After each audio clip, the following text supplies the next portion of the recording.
My my topic is my topic is Buddhist art and aesthetics in the city towards a new architecture of beauty. So, I'm looking through this topic. I'm looking like very contemporary art and aesthetics of in the era of Baba Sahib, and also the post after the post 1956 also.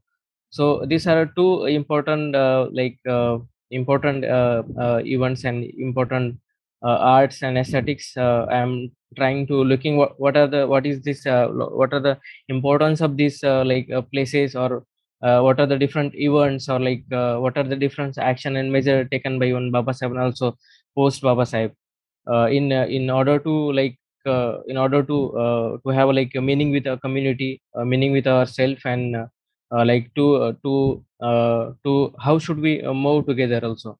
So this I think aesthetics and arts plays a very important role in that context, how should we look forward, and what goals we have to achieve, and what medium should we have to achieve those goals. And I see like as aesthetics and beauty as a very an ontological framework to unravel our reality, to make meaning with our reality, and to also to who we are as a community, to see ourselves. I see as a an ontological framework which is grounded around on the very axiological framework, where beauty and aesthetics becomes very fundamental to our life. So I try to for my examples of important which even the contemporary of Baba Sahib and also the post Ambedkar. So while talking about city, so Baba Sahib gives his views on what village is about. So he says like what village is but a sink of localism, a den of ignorance and narrow mindedness and communalism. So he like pointed out very nicely that how villages become a source of oppression for our people, and directed towards in any house situation, like directed towards to more to the cities. And he gives a very logic of progress through his very initiatives that he started within the like Aurangabad or various cities in in the most parts of the Maharashtra only.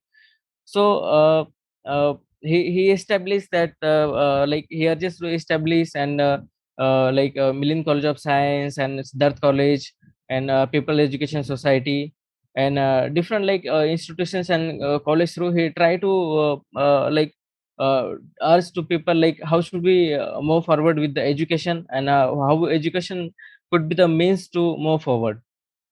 So in his many speeches, he state and directed and encourages his people to settle in urban area.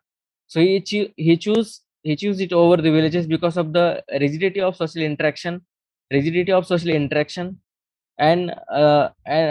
it's as compared to the city, it's very as compared to city, it's very higher in to discriminate on the basis of very immediate your appearance, and all those social the composition that we have, the very structure of villages also. So that becomes a very source of direct discrimination in the villages, so which we found in less in the city. So sort of he emphasis on urban settlement because of the scope of change is higher, and to get a decent lifestyle with the dignity and self-respect. In order to have such a life, Baba Sahib initiated many projects such as Education Society, which is about providing free and compulsory education. He gave a special emphasis on technical education also, and higher education in also in abroad and also within the India. So of course with the help of the state means. So through educational institution, he tried to promote important values, that is Shila. So education institution is not merely about to have a material gain and to uplift ourselves through only materialistically. So I was also part of the Milind College of Science, and I like see the environment around the campuses, the parisar we call the Naxin one parisar, and the University Gate, and the Milind College of Science and Siddhartha College is there. So environment is totally different altogether. You will have very you will experience a total different beauty of that art and the structure, the way it design, which is eminent, which stems from the very our ancient caves and very Buddhist art that we have in our history. So it has very different aesthetical experience to being in such a like in environment. So it has very different role to play.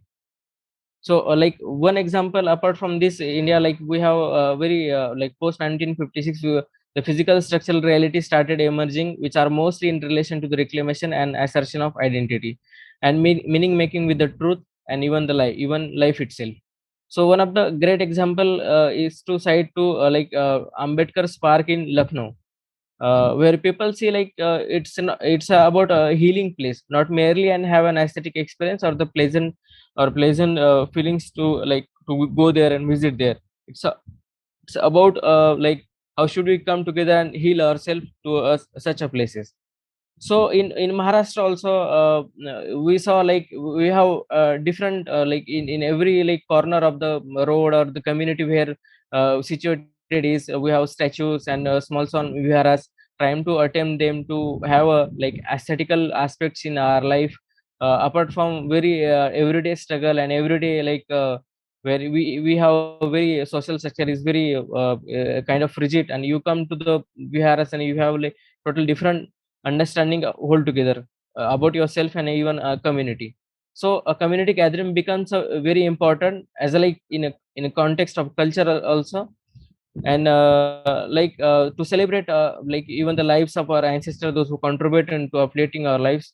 So it becomes like a very in contrast, if you look at another dominant discourses have very different philosophy to celebrate their culture and festivals and all of those things.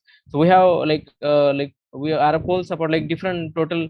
We celebrate equality, or we celebrate fraternity, and we celebrate our community and contributions of our people. So that's emerging new culture in the whole parts of Maharashtra. So like and if we talk about like what Buddhist aesthetics about, like we have to little bit understand like what Western philosopher has to say about like what beauty is all about.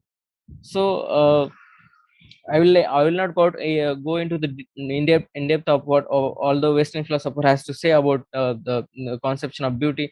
But in nutshell, like what they are talking about, since the Platonic conception of beauty to the very postmodernist or like post structuralist people like Deleuze or Foucault, they all of these talking about the beau- uh, to see like experience beauty has a specific location, that is the fundamental location is a sensation or a mind.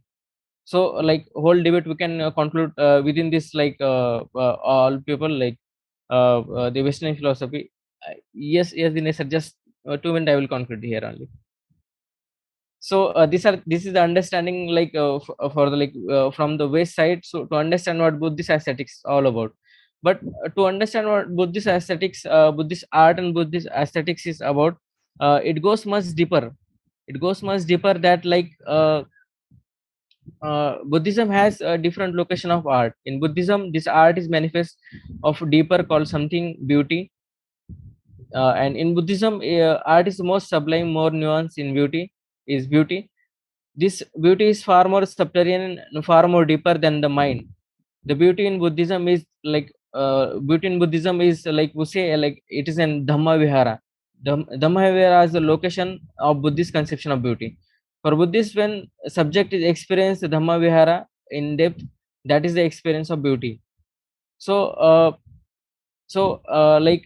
when we like even the apart from like what Buddhist aesthetics and Buddhist beauty is, we have also what Ambedkarite art is about. Like what Ambedkarite art is do, like you have to, it makes you think like even Western conception also not like encompasses that aspect of our mind or like let's say body or the reality.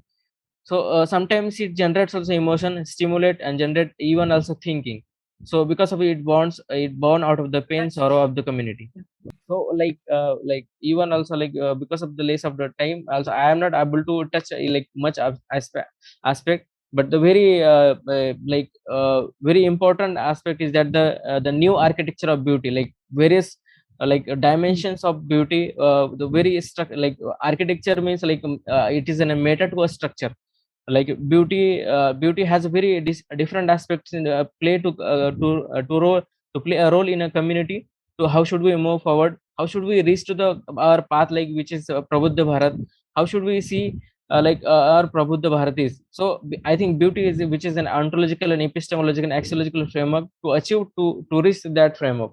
And we have very different methodology, like Buddha and his Dhamma is one of the greatest aesthetical and beautiful text we have to achieve that the path, through this path, through this methodological path, to reach that the Prabuddha Bharat conception of B.R. Ambedkar.